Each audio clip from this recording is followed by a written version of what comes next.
This is the Extensionists, Conversations with Great Thinkers in Agriculture. I'm Toban Dyck. And I'm Jay Whetter.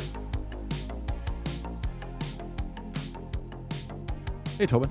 Hey, Jay. Did you want to start this time? Like, Just say, hey, Jay. hey, Jay. Hey, Toban. How you doing? It's like unfamiliar to me. I don't know what to do. I feel so nervous. I feel so put on the spot. So the studio is going to change. Why? What? Yeah. You Yeah. never tell me anything. Yeah. Well, you just come in. Yeah. Gosh. Yeah. You come in and things change and things happen. And Exactly. Change. I'm so comfortable over here sitting. just as 3 feet away just from as you. you're getting comfortable, now we're going to change it. Yeah. I'm a little concerned about, like, in the new plans, this couch doesn't really factor in, but I really like this couch. Okay. Well, could we sit on these cushions on our new chairs? What are we Maybe, doing, by the way? maybe. Well, you seem to know. so you why don't you tell us? No, it's gonna be a different format. We're not like I think maybe our You viewers. shattered the illusion of you not telling me anything. I know you should. So our viewers aren't gonna see our socks anymore. How do you feel about I'm that, good. Jay? I only have 5 pairs of socks, and I feel like they're getting worn out. I know. I'm looking forward. What to do you got not on being there so today? hyped. You These got are pigs on your these are socks. Keystone Egg producer okay. socks. Oh, there's a cow and a pig and what is that, a fish? I don't know. I don't think What's they'd that be thing in the fish. middle? Oh, it's a Aqua- stretched out aquaculture. chicken. Yeah, That's what that's it's. right. That's right.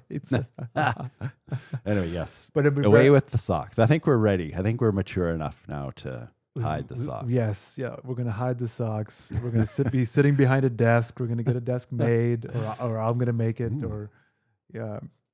You're gonna make it. Maybe you and I should make it. And that should be an episode. It'll be like.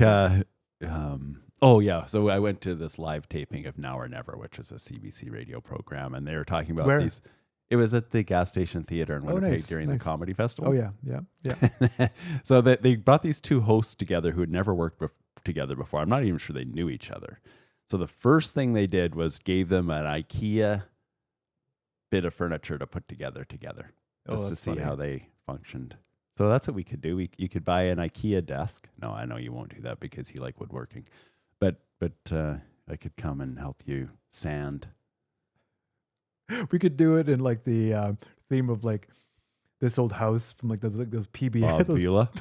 those PBS. I'm Bob show- Vila, and this is my. Like really kind of we could dress like sweater vests and like. Oh, I'll get. So you be Bob Vila, and I'll be Bob Ross. And I'll get this huge. Oh, you could do it with your hair. I could almost, yeah. You can need to I grow don't it out. even You need to need get to a grow it out a wig. bit, and then I like this. And then we'll have our little ASMR voices. Yes, Pretty little clouds. yeah, these little like this beautiful workshop with like fine tools and hand chisels, just kind of lightly whittling the wood, and we would create. All these euphemisms. We would create this beautiful new studio. I do like it. I do like it. I do too. Yeah, Yeah. let's just do that. Yeah. All right. Anyways, I'm very excited for the colors are going to change. I've never I shouldn't say never. I shouldn't be so categorical about things, but I'm looking forward to the change. Yeah. Anyway. Yeah. Great. Yeah.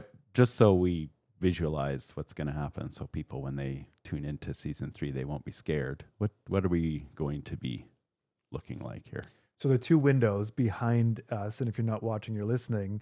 Jay and I are sitting on a couch. There's two windows behind us that have blinds, and these will be gone. This will be kind of a wood panel wall, and then Jay and I will be sitting behind a desk.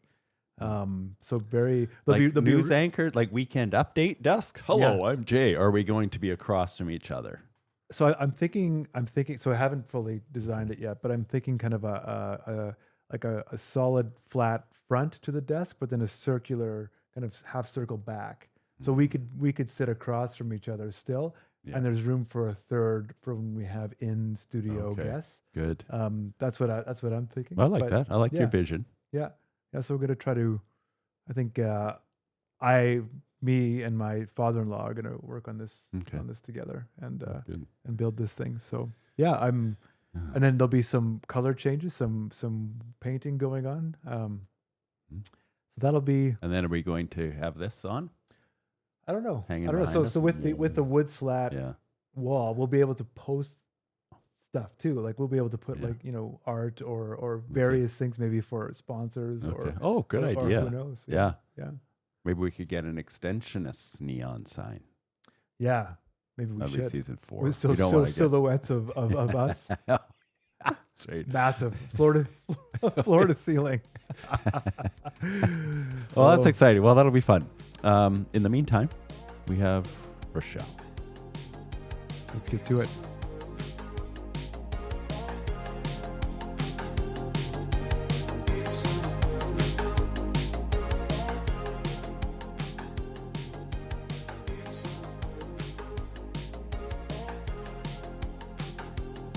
Do you like what you're hearing and want to support the Extensionists? If you are an agriculture company or association looking for a powerful way to get your message in front of Canadian farmers, then partner with us. Our listeners are farmers from coast to coast. When you advertise with us, your brand isn't just another commercial break. It becomes part of our story. Ads on the Extensionists are personal and trusted. Our listeners value what they hear on the podcast. Whether you're looking for a 60-second ad somewhere throughout the podcast or even an exclusive episode sponsorship, we have options that will work for you. So if you're ready to get your message out there and connect with farmers across Canada, let's talk. Visit theextensionists.com for more information.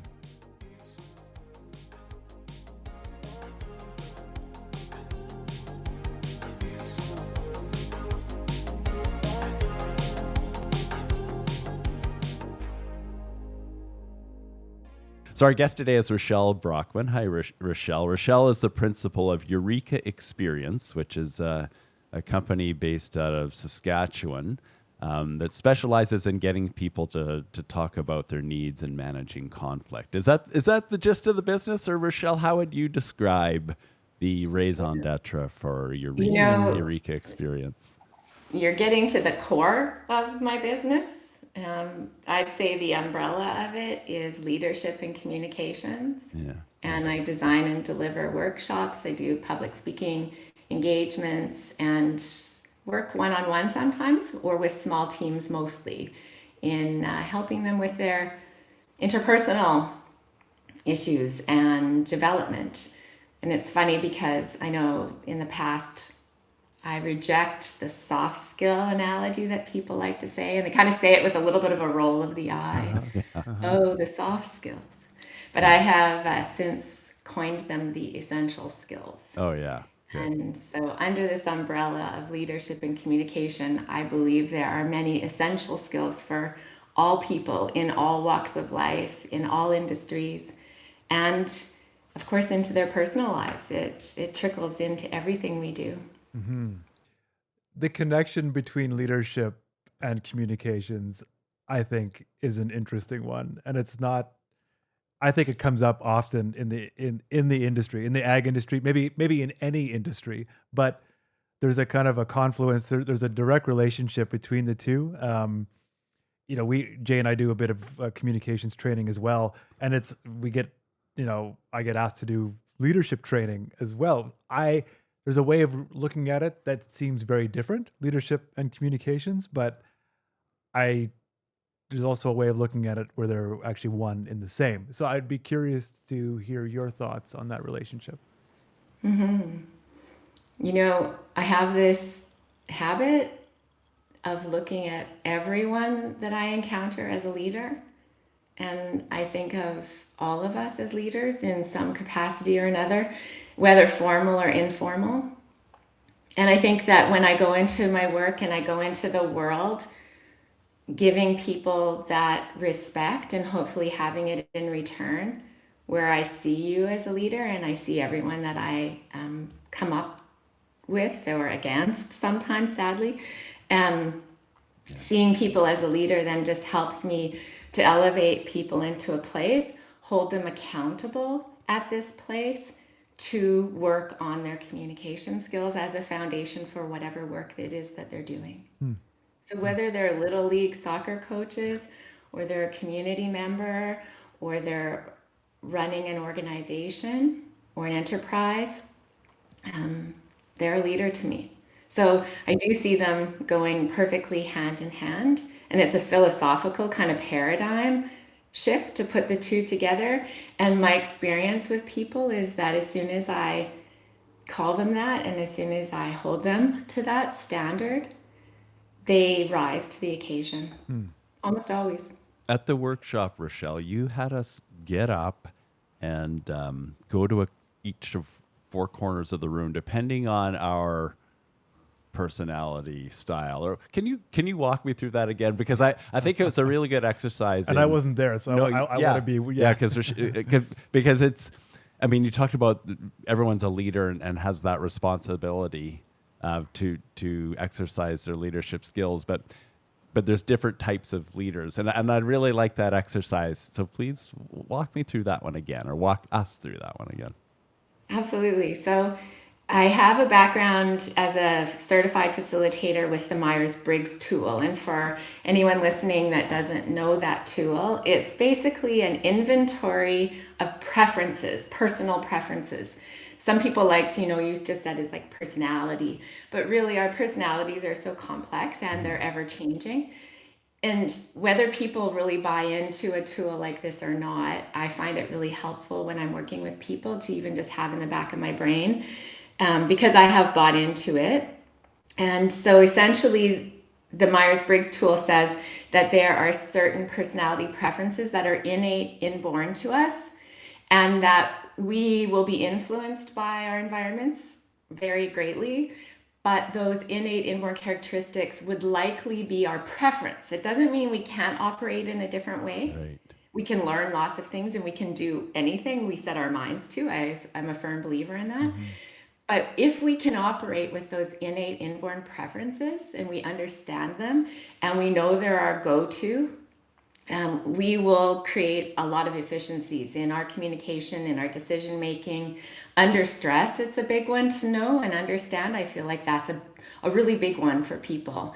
And so the tool that I used in that workshop was a really super condensed version of Myers-Briggs, so that we didn't have to go through the actual tool and pay for it, yada, yada, yada. Not that there's a problem with that, but it does put people into the forming, they call them functional pairs. And so if you're familiar with Myers-Briggs, there's 4 letters you get, and the functional pairs are the 2 middle letters. And it says, this is how I get her done. And this is the way I interact with people when I'm getting her done.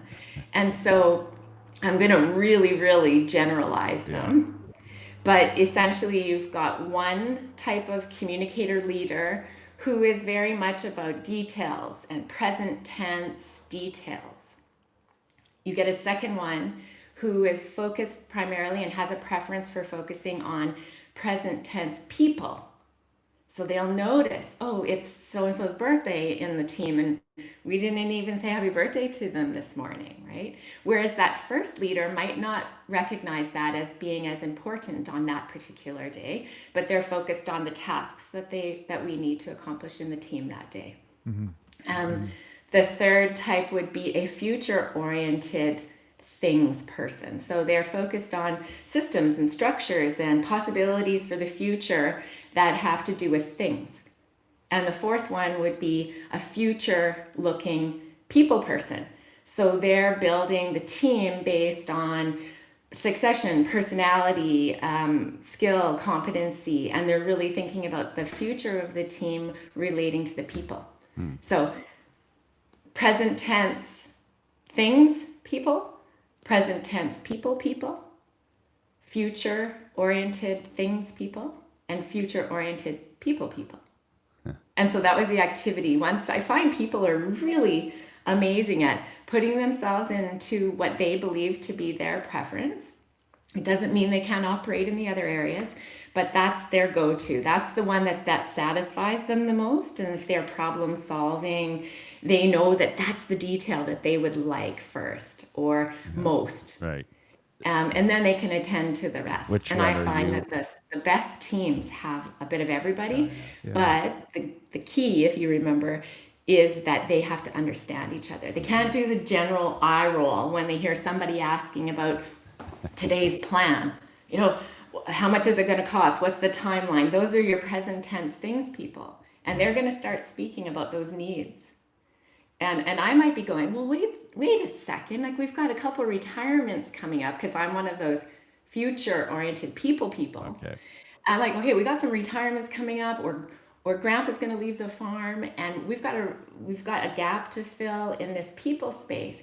And why aren't we thinking about that? And so I'm not going to be satisfied unless the team is talking about that a little bit as well. And so those 4 roles are really crucial in a high functioning team, and they understand each other. They might not like it all the time, they might not get it, but they're all 4 areas very important. Oh yeah. So you're a future-oriented people person. Toban, what's your inkling? Where would you Well, put yourself? I think a people person. So you mentioned like a birthday being very important in a team meeting, right? So I run a company, and we have a team of people, and I think I recognize all the types among my team, which is really, really interesting. Actually, but yeah, I would be the person who would find it valuable to call out a birthday and think that would be an important thing in a meeting to talk about, more important than the tasks of the day. Yeah. Yeah. Oh, that's so. So Yeah, you need people on your team who are all the put a things. priority on the tasks as well. Yeah, but I mean, to your point, it takes all 4 to be highly functioning, right? And I think, Absolutely. yeah, As long as they're respecting each other's differences, because that's where the conflict comes in, right? And we talk about conflict management. A lot of it just boils down to, I'm not listening to you because I don't get that perspective. I don't think or believe that avenue or that route is important, especially not today or in this moment. And so then the conflict starts. Right. So do you think that exercise of people self-identifying or kind of coming, putting themselves in those camps, or however that works, is there like an inherent respect that happens in the room when they see each other in those various occupying those various roles? Absolutely. My experience is that there's a lot of eureka moments. Oh, yeah, there you go. Nice. Jay, what about you? What area are you in, and what did you think Yeah, when you saw it? Did good you, question. to answer Tobin's question, did you see that people were receptive to the differences? I did. Yeah. Well, it was easy enough to say in the room, but then getting out into practice is a whole other thing. But I think, yeah, I think, right. So in practice, are people as receptive as they say they are when they're in a real positive energy kind of space like that meeting that we had with you? I did something similar with a class at U of M. I was helping with this one class, and we did the Dyck analysis, which is just a rival similar. Maybe you wouldn't say similar, but. And I divvied the class into the same kind of 4 quadrants and said, okay, if you're this kind of person, go there. If you're this kind of person, go there. And then I said, now with your family, you need to recognize that maybe your mother or your father needs 2 weeks to make a decision because they're future-oriented things people. And but you're a right now people person, and you think so. If you know that this is what their preferences are, that's not the word I use, but I'm going to try to use that from now on. If you know what who your close coworkers or your family's preferences are in practice, then if you're cognizant of that, it should help reduce conflict, but not necessarily, I think, is what you're telling us. Well, I am never a fan of eliminating conflict. I'm always a fan of managing conflict. Yeah. And so there's a huge difference in what your goal is there. And a lot of people are just afraid of conflict, or they don't know how to engage in conflict. And I think that's one of the saddest parts about it's not sad in the way that it can't be resolved, but it's sad in the way that we are raised with habits, and we're formed with communication habits that are less than effective a lot of the times, myself included. And the thing that I love talking to people about when I see them as leaders is that communication is a skill just like any other skill. Yeah. And it can be developed if we focus on it. But for some weird reason, we get all weird and it gets so personal, and we start to feel bad if we're not the best communicator, or we're frustrated at the other, we blame the other. Yeah. And there's so many dynamics that start to happen that we all are capable of as humans. And depending on the habits that we have in our communication skills, we don't often see it as something that we should develop or need to Oh, develop. I think that is so refreshing. It will be so helpful for people to hear that their communication skills is something you can develop, because they feel like, no, I can't handle that. I don't want. It's conflict avoidance, which I think is a big thing in my family. I think it's a big thing in lots of families. I mean, But I mean, like you said, sort of running towards the conflict. I mean, at the end of it, I mean, it's hard in the moment, but boy, you could the relationship is probably that much stronger, and so your family and your business objectives or goals, if families and businesses have that, are clearer, and you're moving towards in a more positive way, I suspect. Is that a fair interpretation?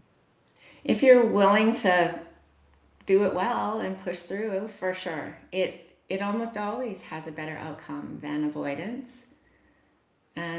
Avoidance will be beneficial for some people, like your typical aggressors. There's four main kinds of communicators that we build habits around, and aggression or aggressors are one of them. And I always feel for aggressors, and I've encountered a lot of really senior leaders, maybe of sometimes an older generation. They were taught that type of communication.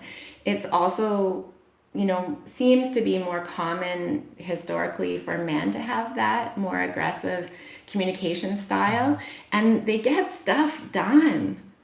And they're proud of that. And when I encounter some of those people in my work, I love working with them. In my heart, I have a lot of empathy there. And they'll get to a point, almost always, when we work through some of this, where they go, okay, Rachelle, okay, I get it, I see it, but I don't know how to be a better communicator. I don't know how to change these habits. And Frank, habits are so hard to change. How does an All aggressive kinds of communicate? bad How does that habits, right? how does that yeah. sound, Rochelle? The aggressive communicator. What is that as it comes out of their mouth? What does it sound like? Oh, well, I mean, it can be the stereotype of someone who's literally yelling and hollering Sure. and barking demands and not listening. Mm. But it can also just be somebody who has power, who is used to getting what they want. They might be very respectful and polite about it, but they're make no bones about it. They want you to do what they want. And what's the problem? And so they're not really leaving a lot of open space for dialogue or for That's the listening to problem. another perspective. Yeah, yeah, yeah. I mean, I know. I think we probably all know people who are aggressive or aggressor Yeah. communicators. Yeah, I know one. It's very close. I'm not going to say who he is, but obviously, but you would think that this person knows everything about everything, just because the way this person talks, he talks with authority on things. I know him well enough to know that he actually has no idea what he's talking about 90% of the time, but people follow him. People like, and they will 100%. They believe most of what he says, and he kind of has that gravity around him, that pull, and people are drawn to it. They want it. They want the security. They like the confidence he exudes, but it's it is very much an aggressive approach to communications. Yeah, it's interesting. What happens with that person when someone disagrees or when, Ooh, yeah. yeah, shut down. Like I know him well enough to know that when I hang out, let's say, to be very, very, it's walking on eggshells. Be very careful how I disagree, because it can be a case where that event is done.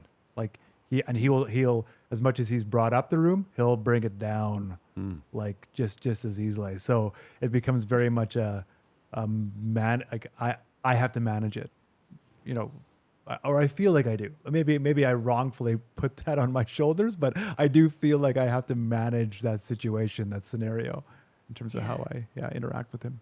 Yeah. And what's interesting too, Tobin, about what you're saying is if I go back to your self-declaration about being a people Mm-hmm. person, you have a need to satisfy or to manage that, and you're putting that on yourself because you are a self-proclaimed people person. Whereas the more things person might not be as fazed by the aggressor, Right. especially if the aggressor is a things person as well. And they'll be like, oh, well, okay, water off a duck's back when they yell at me. Yeah. They might not love it. They might not wish it to be that way, but perhaps that category of preference would say, okay, no, I'm getting past that part and I'm going to the need that that person wants, and they just want me to get this job done. Yeah. So I'm just going to go do this job. Yeah. Whereas other people might be left, like the people are usually left spinning a little. They're like, okay, I need to put a Band-Aid here and I need to get a cold compact here before I can proceed with the task. And at the end of the day, I'm in business. Like, I love people and I think people are fascinating and I think people have a lot of skills that can be improved in this manner. But at the end of the day, we need to get stuff done too. And the bottom line is highly important. So I always love when we encounter people like that and I say to them, do you want your team and your staff or your family to be reeling and to be hurt and to need time to recuperate? Or do you want them to get to work? And they're like, well, of course I want them to get to work. And I'm like, okay, then you need to be aware of these other preferences and the fact that they might be lingering and they might be hurting, or that they might be gossiping behind your back or doing things behind your back because you're an aggressive communicator. They just don't want you to know it. Or worst thing ever, they're afraid to make mistakes. And they're so afraid to make mistakes that they don't innovate. They don't try new things. They don't make change when change needs to happen. So there's all these kind of, when you take people to the outcomes and then they go, oh yeah, I don't want that. I don't want that messiness. I don't want that lag or that delay. I want efficiency. I want to get it done. And I'm like, okay, then communication skills are going to help you get there. And then they see it and they're like, okay, I see it, but I don't know how. This reminds me of a conversation I had actually at your session with Stephen Fraze, who's the oilseed specialist for the Saskatchewan Ministry of Agriculture. and it kind of just makes you think of like the managers as coaches and having to recognize what motivates each player, each staff person, each family member. Because every person is motivated differently. And so Stephen surprised me because he said, I actually need someone to say, Stephen, get your head out of your ass and get in the, he needs one of those coaches who like actually yells at him. And I thought, well, really? Like, I didn't think anybody liked that. But Stephen said, no, actually, I need that kind of thing. And it kind of wakes me up and gets me going. So, It's habit fun. busting, right? Yeah. It's a version of habit busting, because when we all, any one of us falls into our habit, it's pretty hard to see through it, right? Yeah. It's pretty hard to see what we're doing or saying when it's just habitual and this is the way we've always done it and that kind of thing. And it's hard to take a step back and say, is this really working for me? For the bottom line, for the family, for the organization, or is it working against us in some way? Yeah. You when you were talking about, when Jay asked you about that Learn to Lead event and you were walking through that process, you mentioned something about being under stress, and then you said that's a big one. And I feel like I want to come back to that because that stood out a bit to me. So can you talk a little bit about that? Yeah. Well, we all know stress is a big one. And when I work with people in this capacity, I like to differentiate between little stress and big stress, which is hard for some of us to distinguish between, because it depends on our reaction or our belief about what's happening that creates it to be either big or little. So when I talk about big stress, the stuff that can really take people down, we want to watch what our preference behaviors are, because if we know what our preferences are and the way we work most efficiently and the way we're most satisfied and our needs are being satisfied, and we know we're being productive in that manner, under deep stress, there's actually literature in that Myers-Briggs community that shows we will behave in the opposite way. So I'll use myself as an example. I often, if I look at my category of being a future-oriented people person, under deep stress, I actually revert to the opposite, which is that present tense detailed person. But what's interesting is that the present tense detailed person who's living in preference, they're beautiful. They're doing amazing things in that area. But when I jump into that area, which isn't my own, it's ugly. And so they actually call it the ugly opposite. And it's me being nitpicky. Right. It's me not thinking about the future. You're gonna laugh. I get like I'm a sticky note junkie. All of a sudden, there's lists everywhere. There's to-do lists, and I'm barking orders to people. And it's not me. It's not who I am. And the people around me are quite confused by it. And so we can see those things, especially in our teammates, and we can help them. And the way in which we help them is by giving them jobs or roles or tasks that fall into their preference. And it launches their brains back into that space.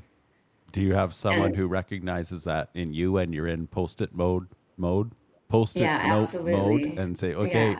mom's in, or whoever is in ugly opposite mode. That's we need to help. Yeah. And so really it might sound oversimplified. And of course, under big stress, we often need a far more support than what I'm talking about, right? So I don't want to diminish that. Often we need counseling. Often we need bigger, more professional things. But in the moment, for me, in that example, if my family member were to say to me, "Hey, mom," or "Hey, Rachelle, why don't you like maybe we should take a holiday next year. I wonder what kind of holiday we should take." Oh You know, yeah. if they Yeah, could yeah. launch my brain into this, Yeah. oh, now I'm going to dream about a future oriented event for my family. If I can allow myself to take that invitation, it will bring me down. It'll relax me. It'll help me.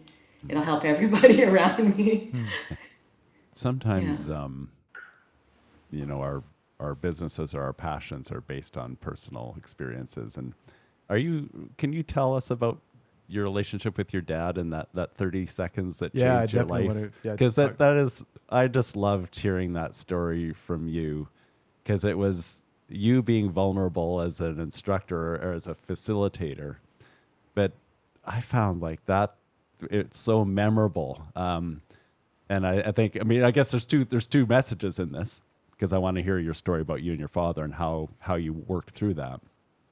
But I mean, I think as a manager or as a facilitator, of these vulnerable moments when you kind of let your guard down and say, this happened to me. I think that is so powerful from a in terms of an instructional message point of view. So I guess I'll just let you talk now, Rachelle. I'm sorry, that was a long setup. No, that's good. So I can jump back to something we talked about a few minutes ago, and those four main habits of communication. And I talked about one being aggression. Yeah. Well, another one is passive aggressiveness. And that's my go-to under stress. That's my bad habit that I learned growing up. And I subscribe to no blame, no shame, no guilt where possible. So this is the kind of the heart intention I'm coming forward with this story with. So as a learned passive aggressive communicator, my wheels are always turning. I'm a thinker and I'm an observer, and I think I know a lot of things that I'm seeing and hearing. I've historically made a lot of assumptions about things that I've heard and seen. But on the outside, you'd get this from me. Oh, okay, sure. But on the inside, I'm like, you shitting me? They're lying. This is ridiculous, blah, blah, blah. And so thus the passive aggressiveness. And so I had a nickname once upon a time when in my teenage years. It usually required a couple drinks, and then all of a sudden it was my nickname was Time Bomb, and it didn't happen very often. Only my closest friends would see it, where I was just like, take it, happy, happy, go with the flow. But then a line in the sand would occur over something, usually a value-oriented issue, which is also very common with those future-oriented people. And then I would just be like, done. Enough was enough. But I would lose my cool then, and I'd get aggressive, and I would maybe storm out, or I would be upset, and people were quite confused by that. So that's a little bit of history on my bad communication habit that I've had historically, and that I've been trying to unlearn and will continue to try unlearning for my whole life. And so to go to my father, who is an amazing, strong, gregarious, charismatic guy. He was a prison guard, blue-collared, union-loving, NDP voting prison guard who had an opinion about everything, was usually quite joyful and happy, but was still in that way an aggressive communicator. He pretty much got what he wanted all the time. It wasn't tense or negative or harmful, but it was what he wanted. And so everyone around him just went with the flow. And I didn't know how to talk to him about my truth and the things that were important to me or that were my needs because of this passive aggressive style. I never ever had the line in the sand with him either. So I never lost my cool with him. I just always stayed a little bit more internal, where I'd be frustrated a lot, but never knew how to talk to him. So he smoked his entire life. And sadly, and I'll say this now, he's sadly in stage 4 COPD. So give him great respect for the journey that he's on now at the end of his life. But he would hop in the car no matter where we went, right from my birth all the way through all these years. And he didn't crack the window initially. It was the 70s, so he'd light up a smoke the second we got in the car. And I could tell my mom would be upset, and the three of us would just be like, didn't like it. And so for years, especially as a teenager, I thought, I'm just not going to get in the car with my dad. I can't believe he's still smoking in the car, and how disrespectful. And there's that passive aggressive thought process that I would have. I would just be angry inside, but get in the car and go to point B with him every single time. So fast forward to I'm married and I now have my first baby, and my husband and I drive up to PA to visit my folks. And I said to my husband in the car, there's no way he's going to smoke with the baby in the car. There's no way. He's smarter than that. There's no way. It's not going to happen. And so now, conflict avoidance, I'm just assuming that he will change all these years of smoking in the car because there's a grandbaby. So we hop in the car to go for coffee one day, and this time he pulls out his cigarettes, he pulls out his lighter, and he goes, oh, and he cracks the window like this much. And I'm like, oh my God, like I could have just lost my mind, and I still didn't say anything. And it's the stupidest thing. I think about it now and I'm like, oh my gosh. And I feel so much empathy for people when they talk to me in my work now about these kinds of situations. They're sometimes the silliest situations. They seem so easy, but they're so damn hard. So I went away. I was practicing this type of work already in my career. And I thought to myself, holy smokes, what a hypocrite I am. There's no way I can go ahead and I can teach or facilitate this work unless I can resolve this issue. So I started drafting a conversation in the manner in which I help other people with now.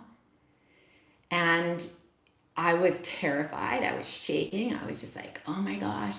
I asked people to think about the risks involved, and what are the risks? I asked myself that question. What are the risks of having this conversation with Dad? And I knew he wasn't going to lose his mind. I knew he wasn't going to, do anything violent or outrageous, but it was just these habits, these old habits and these old relationships. So now fast forward, I gave myself maybe a month or two. We went back to PA. And I'm like, okay, I'm going to set the scene. We're going for coffee. We're going in his car. He's going to light up a smoke, and I'm going to do it. And so I did. And the conversation lasted 30 seconds. It took every single ounce of energy I could muster. And at the end of it all, my dad, I shouldn't even say this, but it's true. He threw his cigarette out the window. He kept driving, and he said, well, shit, Rachelle. You should have told me this a long time ago. Yeah, right. Yeah. Amazing. Amazing. That was it. Wow. Incredible. Yeah. And I learned that day so much about myself and how much I owned that problem because of my lack of communication skill. And I'm not saying that in a shameful blame kind of way. It's just I realized this equation when we're communicating, A plus B equals C, and I'm A and he's B, and we both form the outcome. But I was dismissing my role in that equation before. I was putting it all on him. He certainly has a role to play in that story, but the real area that could be influenced, or the variable that could be influenced, was me, was A. And when I worked on that, I realized, holy smokes, I just impacted the outcome. You Yeah. can't guarantee what the outcome's going to be, because people are people, and Yeah. maybe he wouldn't have replied that way in some scenarios, but we can at least risk manage it out and think it through, and we can try. And if it doesn't work, we can go back and try something else. But I would suggest to people to keep trying, unless of course they're unsafe. And there's that category of, there's people that maybe do get aggressive in a way that makes you feel unsafe or puts your job at risk, or whatever the case might be. So that risk management is really important to think through. But I do recommend, if the risks aren't severe, that people give it a go. Well, And keep going. yeah, that's you probably by now realize how much purchase and that story, that anecdote has, right, in kind of what you do in training and in agriculture, right? I mean, I think most people who sit on a family farm will be able to relate to that 100%, right? Just like there's a conversation that that they've been putting off, that they need to have, that they haven't been having, and that they should. Or I think it's a very powerful anecdote, and I think yeah, I mean, I can certainly relate to it for sure. I could offer a similar, similar anecdotes. One thing I think is interesting, and I'm sure you have a great comment on, is how often we when you visualized, or when you thought about having that conversation with your dad, did you kind of really catastrophize the outcome of it in your head before it happened, right? Did you think that A plus B equals C, and that C was catastrophe, right? Like, Yeah. but how often do we assume it's catastrophe, but when we do it, it actually isn't? All the time, if it's done well enough. Yeah. It Right. doesn't have to be perfect. And I always tell people, don't wait until you think it's perfect. Right.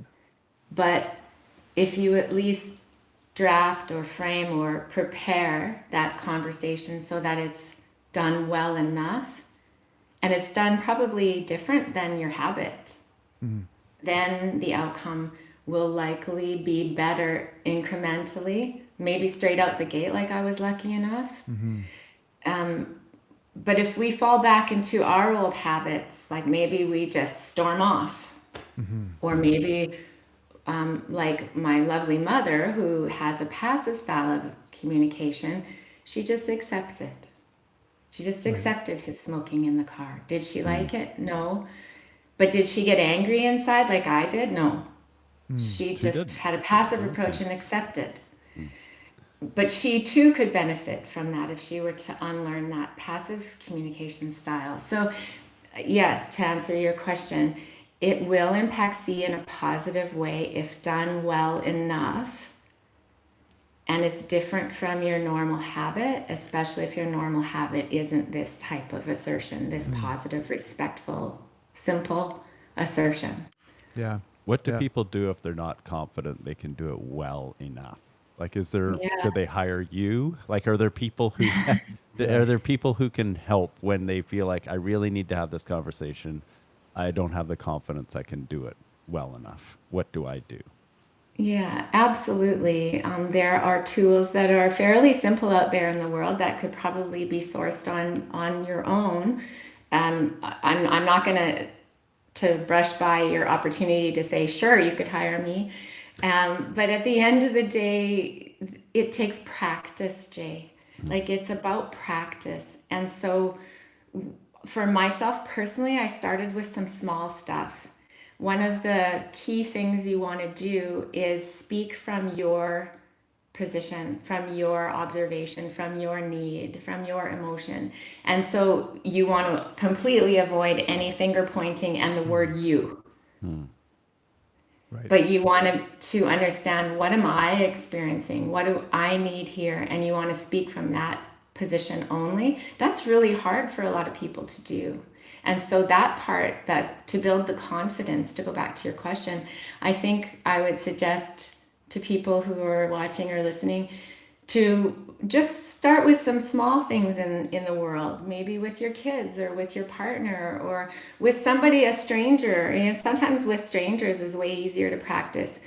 Notice something and then practice saying it out loud. So for example, the person who maybe has a piece of toilet paper on the bottom of their shoe when they walk through the restaurant. Yeah. Ask yourself, what could I do or say to help that person, to affect the outcome so that they're not totally embarrassed and so that I don't walk away feeling ashamed that I didn't say anything. Practice on those situations. And so I actually took a Sharpie for a week and I wrote the word I on my hand. And I just went around my world and I thought, what am I experiencing when I notice that, when I see that, when I hear that? What am I experiencing? And then occasionally when I was brave enough, I would share that. I would force myself to have a conversation with somebody and share that, my experience of what I saw or heard. And the results were powerful. They also include positive things too, by the way. And I always think those are the easiest ones to start with. A compliment that's really meaningful. That's not just, oh, you were a great server in the restaurant. You served me well. You were delightful. That's a compliment, but it doesn't really give that person good feedback. So instead, to my point of what I'm trying to share here, is that I could say to that server instead, I really enjoyed this experience. And I really loved it that you were so pleasant and that I felt listened to and that I felt like I was the only person in the whole restaurant because your service was so exceptional in your communication and da-da-da. So I'm doing a little bit of I and you in that example. Yeah, okay, yeah. But it's mostly speaking from my vantage point. And I'll tell you a true story. I did this once. I went into a really nice restaurant in Saskatoon that's no longer open. And I thought, I'm going to give my server feedback no matter what the service is like. This is part of my practice. Yeah. And so this young woman was amazing. And I was super relieved and grateful because it wasn't the opposite. And I said to her at the end of my meal, and I was in there all by myself just to practice this. And I said, would you have a minute so that I can share my experience with you? And she's like, sure. And of course she was nervous. Of course, yeah. And I said, it's positive. And she goes, oh, okay. And she actually sat down in the booth with me for a second. And I told her all these things that I experienced. And I was really focused heavily on myself for a second because I was really thinking about the way I was providing this feedback and the communication skills that I was developing. And I didn't even notice right away until I kind of looked more closely. She was crying. And she said to me, I have never had anybody give me such a gift in my whole life. Wow. That's the power of this skill development that I'm still working on. It's so powerful. Yeah, that's pretty cool. Yeah, that's. Oh, yeah, the toilet paper on the shoe is a great one because how often have I been in a scenario, or we all, where you have like you're talking to someone who's got a piece of like lettuce in their teeth, Yeah. or like or something, right? And you're like, I know the right thing to do here for them is to tell them about it, but I don't want them to feel embarrassed or all this. So you just kind of let it go. And I mean, I've been in scenarios where I'm looking around the table and I'm hoping somebody else does say something, and and eventually someone will, and then I always feel like, oh man, that should have been me. I should have just done it, right? Yeah. Just rip the Band-Aid off, just say it. And yeah, no, I think that's another strong, it's a strong analogy. You talked, Rachelle, you talked about writing things down or planning out what you're going to say. with the conversation you had with your dad. And I don't know whether you did that with the server. Like, did you take notes? And is that an important step, is to sort of think through your thoughts before you have these conversations? Initially, for me, yes. And I would suggest that to other people who are at the beginning stages of practicing this skill development. And I'll keep repeating that because it'd be no different if I became a new keeper in a soccer game, football, soccer. And I decided that I didn't have the skill I needed to have to be on this team. So I want to do something about it. I want to develop my skill. And so I would probably make some notes. I would probably watch some videos. I might hire a coach. I might do all of these things. So in many other skills, we do take notes. We do make plans. We draw diagrams, etc. So I highly recommend it for this skill as well. And then over time, I've noticed that I don't need those notes as often, and that I have developed the skill to the point where I feel confident in the moment to just proceed. But not always, not always. I am still a note taker at times. I still will walk away and say, well, that didn't go the way it should have gone or could have gone. I'm going to work on that. And so I'll go home and I'll think it through. And I'll write a few things, and then I'll find an opportunity to go back to that conversation. Yeah. Yeah, that's interesting. That's come up in other interviews, actually, we've had, that idea of conceiving of or thinking of a difficult conversation that you need to have on the farm or in business or whatever, and then making notes and rehearsing it and like kind of practicing it before you walk into it. And I think that it's being repeated today is speaks to its value for sure. I'm glad you did. Yeah, that's Yeah. awesome. And here's another personal, vulnerable story. One of my best friends, I actually met her husband first. We grew up together. And so he knew me through those time bomb phases that I was telling you about. Yeah. And then his wife became my best friend. And every once in a while, he likes to poke the bear a little bit. And, Rachelle, this isn't who you are.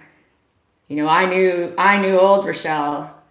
And so I often tell people that's going to happen to you when you develop a skill like this. There are going to be people around you that go, what? Who are you? What are you doing? Especially if you have a few notes and you're vulnerable enough to even say, I made some notes about this conversation because I'm working on it. I'm working on this skill. And what's fascinating is that's exactly how honest that I am with people. And with him, I had said to him, yep, this isn't the old me because the old me was less effective in a conversation, and I'm working on it. Thanks for noticing. He's Wow.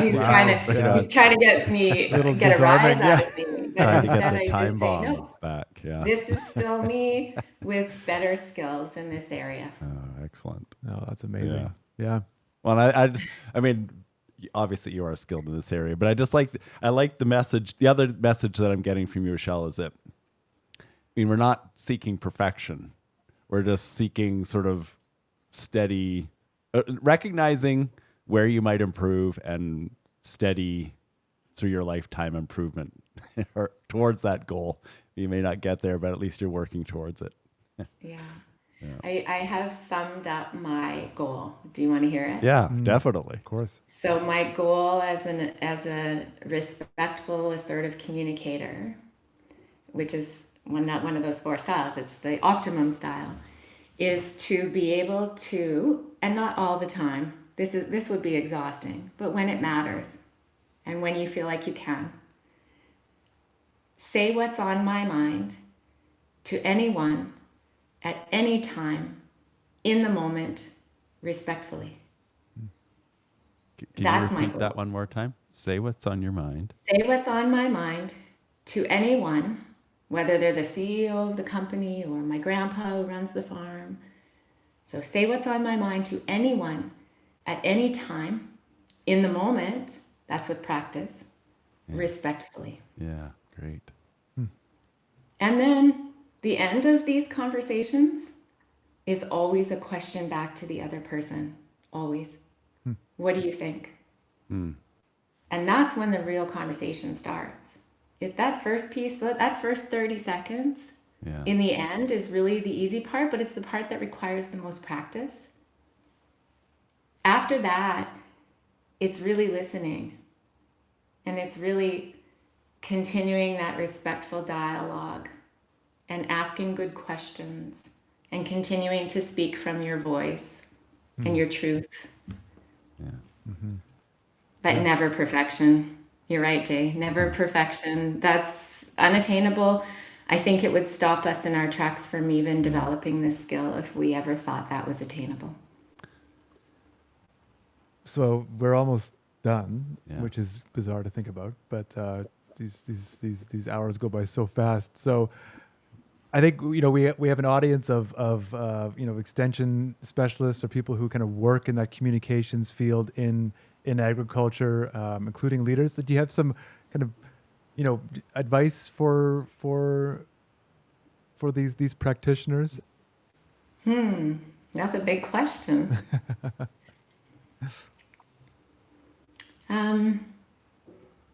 So I, believe it or not, even though I can talk like nobody else, I'm a visual person, and so I'm going to leave you with my visuals instead of talking too much. Sure. I'm going to pull them off my computer. I wasn't planning to do this.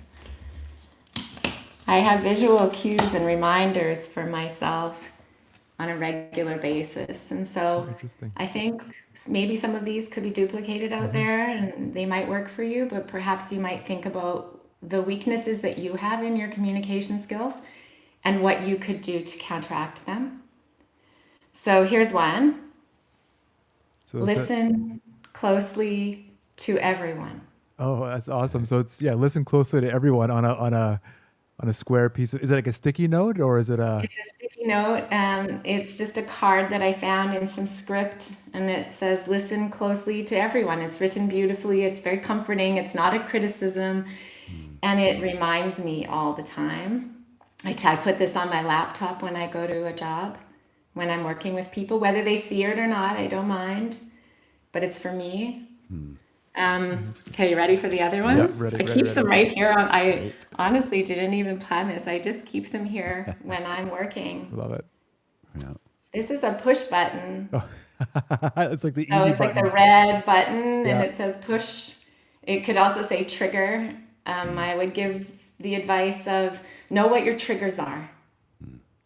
What makes you fall back into your bad communication habits or your less than effective communication habits? What are those things for you? And then the other part of this is I say to people often, I show up sometimes into a conversation with this on my lapel. Is that a? And I'm taunting people Yeah. Right. in a right. way. I'm Yeah, yeah. hoping Push in a me. way Yeah. sometimes that they push it. And then it's all their fault, right? Yeah, that's Right. right. Yeah. It's all their fault because they Time triggered bomb. me. They pushed Trigger. me. Whereas if I know what these are and I put them in my back pocket, I don't have to feel bad about them. But I'm not going to wear them front and center. I'm going to try to manage the A in the equation better. The next visual is a little illustration that I made of a gremlin, and it's actually I'm dating myself, but it's the old Gremlins movie, and half of the face is sweet little Gizmo, and the other half is evil Spike. And this is my visual representation of my passive aggressive communication habit. And so I tell myself, are you managing your gremlins? Are you being too nice and are you being a pushover, or are you being aggressive? And then my counteract is to change that to a curiosity. Oh, that's it. So they're both kind of in the shape of like a cloud or a speech bubble or these are post-it notes So as well. instead of having my gremlins talking to me about the person who cut me off on Circle Drive, instead of making assumptions about them from either a passive or an aggressive way, I'm going to turn it into curiosity instead. So I would like to clear my brain and make it curious. And that would be, I wonder what's going on. Holy crap, I hope they're okay. I wonder if anyone's hurt. If I'm in a fender bender, if they've cut me off. I wonder what kind of day they're having. And it's not to excuse any behavior, but it's just to go into the conversation differently, to enter into it differently. Wow. I think those 4 little visuals are my go-to, so I'm going to share those. Oh, that's awesome. Well, thanks for sharing. That was fantastic. So Rachelle, the last question, going back to the tip that you just shared with us, what did you think of this experience? Like, did we have an hour-long conversation that is going to make people think?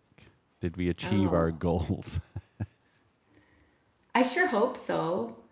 I really, really hope so. I came into this experience with some meditation for the audience. I do that all the time because I talk about myself a lot and I talk about things a lot. I talk a lot. And so I never want it to be a me show, even though it kind of is. And I appreciate the time you've given me, but I really tried to have my intention be about the other and about the audience. And so audience, when you're listening, I hope you know that I believe that everything we talked about is attainable with practice and with perhaps some research or some guidance.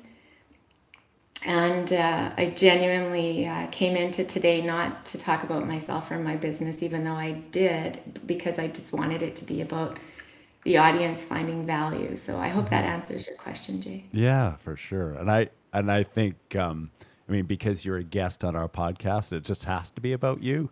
So it's something you just have to accept. For this time around, that's okay. That's right. Yeah. That's right. I loved it. Thank you. It was a It's great great to meet you conversation. again, Rachelle. Thank you so much. Absolutely.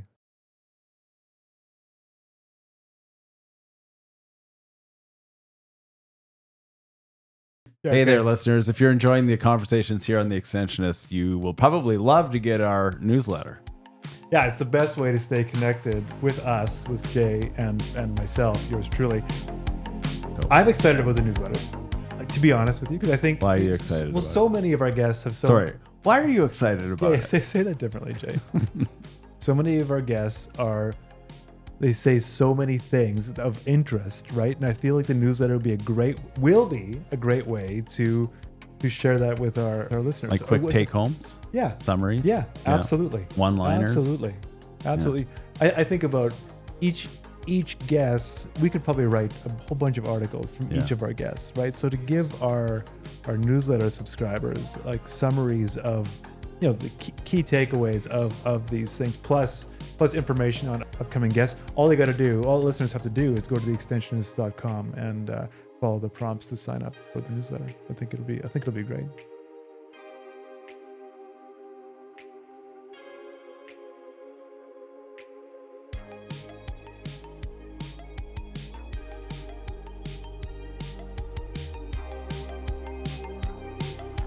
Toban, what do you think of that one? I enjoyed it. It was that hour went by very, very quickly.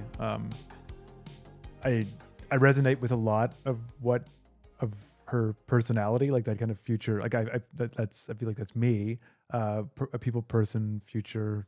I don't know exactly the types, but I get it. Yeah. But I get it, and I'm the same way when I'm under stress. I get very nitpicky and I become that like almost to evil opposite, or no? What was the word? Ugly opposite. Ugly opposite. Yeah. So for sure, like I could 100% relate to that. And what I really liked is the prompt to get out of it, right? Like to give yourself a task, or for someone who knows you to give you a task that kind of puts you back into that that kind of whatever visionary or that future looking space, right? Plan. Let's go on a vacation next year. Where should we go? So what would be a good prompt for you? Like probably that exact same question, right? For sure. Because I'm really, I do love, I was thinking about it. I'm like, so a couple of things. So I do like planning trips, but I also really like conceiving of woodworking projects. And I haven't done that in a while, but I would take the time on draft paper to usually to kind of draft out kind of every element of this build. And I enjoy that process a lot. We didn't talk about her paintings. We talked about it before, But so the painting in back was one of her paintings, and one of the things she likes to do is to paint. And I think so. We could also.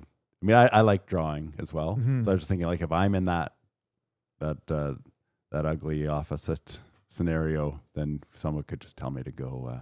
You go do a little scribble or go draw a picture or something. Why don't you go paint, Oh, why don't you go paint for a bit and come back to us once you've painted something?